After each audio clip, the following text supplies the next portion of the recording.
Salut à tous, j'espère que vous allez bien. Aujourd'hui on se retrouve pour une nouvelle vidéo. Aujourd'hui tout premier tuto en VTT, on a sorti l'enduro électrique dans la forêt. On va voir une des figures de base du vélo. Je crois que c'est la première figure que j'ai appris sur un vélo. On va voir le wheeling. Le wheeling c'est quoi? C'est le fait de se mettre sur la roue arrière et de rouler le plus longtemps possible tout en pédalant. Aujourd'hui on va apprendre à cabrer, à se mettre sur le point d'équilibre et à faire un beau wheeling. On découvre ça tout de suite ensemble. C'est parti!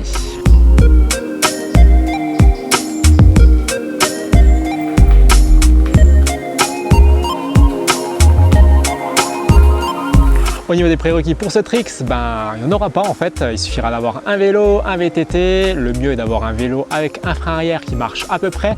Ça sera plus facile pour pouvoir gérer son point d'équilibre sur la roue arrière. Au niveau de la hauteur de selle, certains aimeront l'avoir ultra basse, d'autres aimeront l'avoir plutôt haute. Moi je l'utilise plutôt en position intermédiaire.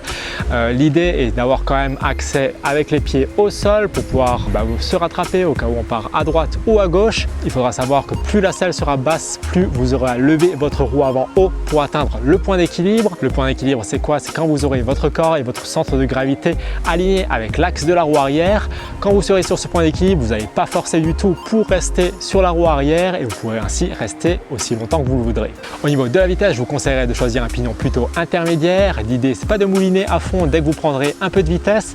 L'idée c'est non plus pas de forcer comme un âne tout au long de son wheeling. Il faudra donc choisir un pignon plutôt polyvalent. Moi je me place plutôt au milieu de la cassette pour pouvoir avoir un peu d'allonge, pour pouvoir relancer si ma roue avant retombe, pour bien gérer mon point d'équilibre et être assez à l'aise lors de mon wheeling. Dernier petit point à vérifier, le frein arrière. Ça sera quand même bien utile d'avoir un frein arrière pendant son wheeling car dès que vous allez aller un peu trop haut, que vous serez un peu trop en arrière, vous pourrez donner un petit coup de frein pour pouvoir rabattre légèrement la roue avant, se remettre sur son point d'équilibre et pouvoir continuer son wheeling, continuer sa route et rester beaucoup plus longtemps sur la roue arrière. Voilà, une fois que vous aurez réglé votre vélo, que vous aurez réglé la hauteur de la selle, histoire de quand même toucher les pieds par terre, que vous aurez trouvé le pignon qu'il vous faut, où vous êtes à l'aise dessus, que vous aurez vérifié votre frein arrière, on pourra passer au wheeling et pour cela on va apprendre à cabrer. Ça sera la première étape du wheeling. Or pour cabrer, vous pourrez essayer soit directement sur le vélo, soit déjà comprendre le geste. Pour comprendre le cabrage et comprendre le geste, je vous conseille de vous mettre assis sur la selle, un pied au sol, un pied sur la pédale et deux mains sur le guidon. Vous allez prendre une impulsion, plier les bras, vous jeter en arrière tout en gardant le doigt sur le frein arrière. En même temps que vous vous jetez en arrière, vous allez donner un coup de pédale, ça va faire lever votre roue avant et vous allez ensuite pouvoir mettre un coup de frein. L'idée sera de trouver un peu vos sensations, de vous faire lever la roue avant. Ça va également vous permettre de vous familiariser avec le point d'équilibre puisqu'à un certain stade, vous allez pouvoir freiner du frein arrière et garder le vélo droit en l'air sans aucun effort. Donc ça vous donnera un peu la notion de point d'équilibre, ça vous donnera une idée de jusqu'à où il faudra lever sa roue avant et donc ça vous familiarisera un peu avec le geste. Une fois que vous avez bien compris le geste, vous pouvez monter sur le vélo, essayer directement en roulant. Pour cela, je vous conseille de trouver un endroit où il y a quand même un peu d'espace, surtout un peu d'espace devant et sur les côtés, au cas où vous partiriez d'un côté ou de l'autre, que vous ayez quand même de la place pour vous rattraper. Vous allez arriver droit, regard bien en ligne. Là, il y aura deux écoles en fait pour pouvoir cabrer, ceux qui commencent assis comme on a pu le voir précédemment ou ceux qui vont commencer debout. Il y aura un plus et un moins pour chacune des deux techniques. Si on commence assis, on sera beaucoup plus stable, on sera déjà bien en ligne, on pourra bien commencer son wheeling. Par contre, ça sera un peu plus dur de lever sa roue avant puisqu'on aura moins d'amplitude pour pouvoir se jeter en arrière. D'un autre côté, si on commence debout, on aura plus de marge de manœuvre pour pouvoir tirer son guidon, se jeter en arrière avec le coup de pédale. Par contre, on va perdre un peu en stabilité puisqu'on va devoir se rasseoir par la suite sur la selle et là, on pourra partir un peu plus facilement sur la droite ou sur la gauche que si on était assis dès le départ. Donc là, ce sera un peu des deux écoles. Je vous conseille de tester les deux, de voir lequel vous correspond le plus. À ce stade-là du geste, je vais arriver donc debout ou assis, prêt à donner mon coup de pédale. Je vais arriver à une faible vitesse pour pouvoir avoir un bon coup de boost avec mon coup de pédale. Je vais plier mes bras pour donner une impulsion. Là, je vais comprimer ma suspension si j'en ai une. Sinon, ça me permettra quand même de prendre une impulsion. Je me jette en arrière, je donne un coup de pédale et je commence mon pédalage. L'idée sera d'atteindre dès le départ le point d'équilibre. Si vous êtes un peu bas avec votre roue avant, vous pouvez accélérer un peu le pédalage pour pouvoir monter votre roue et ainsi atteindre le point d'équilibre.